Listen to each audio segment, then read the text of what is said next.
All right, this is the eve of the inauguration of Donald Trump, so hail to the chief, and render unto Caesar all that belongs to Caesar, and render unto God all that belongs to God. So now I've rendered unto Caesar, now I'm going to render unto God all that belongs to God. So Jesus was not a bleeding heart liberal, as he's portrayed, like he's a long-haired hippie. As those of us who follow Christ know, Jesus said things such as, you will always have the poor with you, so don't worry about the poor in this instance with regards to the perfume that was poured on him. And he said things like, how long will I have to put up with you people? And that wasn't talking to the Pharisees. You know, we know, of course, he called them a brood of vipers, whitewashed tombs. But so we know that Jesus was not a bleeding heart liberal, which brings me to another point. Now, who was the first bleeding heart liberal? And that would be Judas. Judas Iscariot was a perfect example. Not the first, but a perfect example of a bleeding heart liberal, right? He's the one who said, why was this perfume not sold for whatever, so many denari and given to the poor?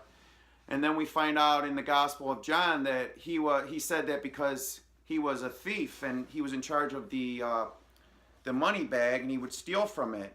So he wanted the money not for the poor, but because he was a thief.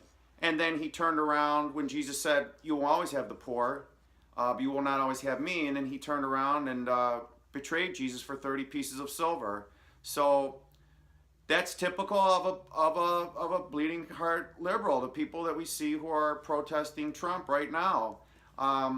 People who don't give a shit about anybody. You know these people. If you know any of these, they're always the people who are looking for something for free. Bernie supporters, Bernie Sanders supporters.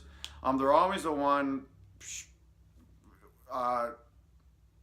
criticizing everybody, but they're the kinds of people who never sacrifice anything for anyone. But they're always criticizing other people, and see, they take like the moral, they claim the moral high ground, but they have nothing. Like when you know them, they're the kind of people who will stiff you with the bill. They're always trying to like put one over on you, always trying to get something for nothing.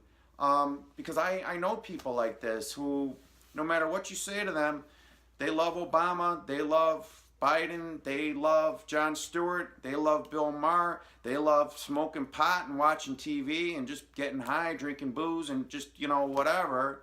I mean, if they didn't have to work to pay their bills, they wouldn't. So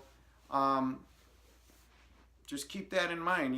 Jesus was not a bleeding heart liberal, and I think that that's a good point, that Judas Iscariot is a perfect example of your typical bleeding heart liberal, the kinds of people who are protesting Donald Trump.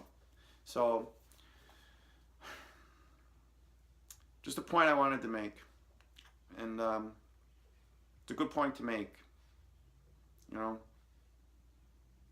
It's great nowadays. We don't have to you have a thought, fleeting thought. You don't have to write it down. You can just post it online. So, with that, be edified.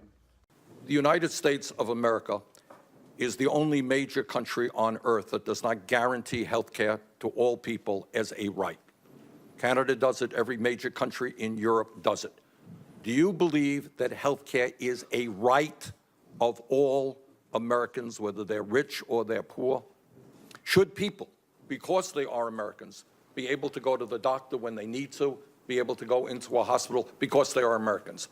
Yes, we're a compassionate society. No, we are not a compassionate society. In terms of our relationship to poor and working people, our record is worse than virtually any other country on earth. We have the highest rate of childhood poverty of any other major country on earth, and half of our senior older workers have nothing set aside for retirement.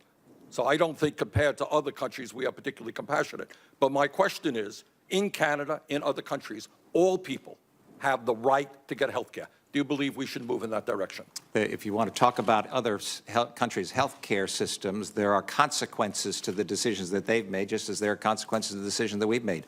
I believe, and I look forward to working with you to make certain that every single American has access to the highest quality care and coverage that is possible.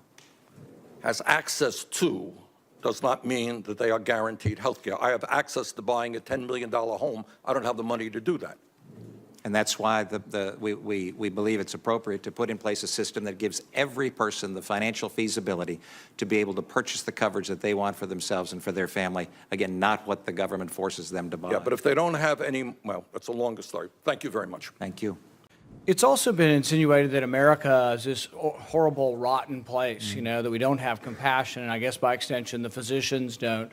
Well, as you worked as an emergency room physician or as you worked as a physician, did you always agree as part of your engagement with the hospital to treat all comers regardless of whether they had an ability to pay? It's one of the things we pride ourselves upon, and that is that anybody that showed up in need of care was provided that care, and that was true not only in our residency but in our private orthopedic practice as well. And it's interesting that those who say we have no compassion, you know, extol the virtues of socialism. And you look at a country like Venezuela with great resources and an utter disaster where people can't eat, devolving into violence. And, you know, I think it is important that we do have a debate ultimately in our country between socialism and communism and America and capitalism. One of the things that's extraordinary about our country is that just 2 years ago, in 2014, we gave away $400 billion privately, not the government, individually, to your churches and to charities. We're an incredibly compassionate society, and I think often this was misplaced in sort of the wonky numbers of this number and that number within healthcare. How much we do help each other. Not only do we help each other within our country, I'll bet you half the physicians in my community in Bowling Green have gone on international trips and done international charity work. And all that is lost in saying that we're this heartless, terrible country. And I would just argue the opposite. I think the greatness of our country and the greatness of the compassion of our country, we give away more than the gross domestic product of most of these socialized countries around the world. So I think it is important. With regard to replacement, a couple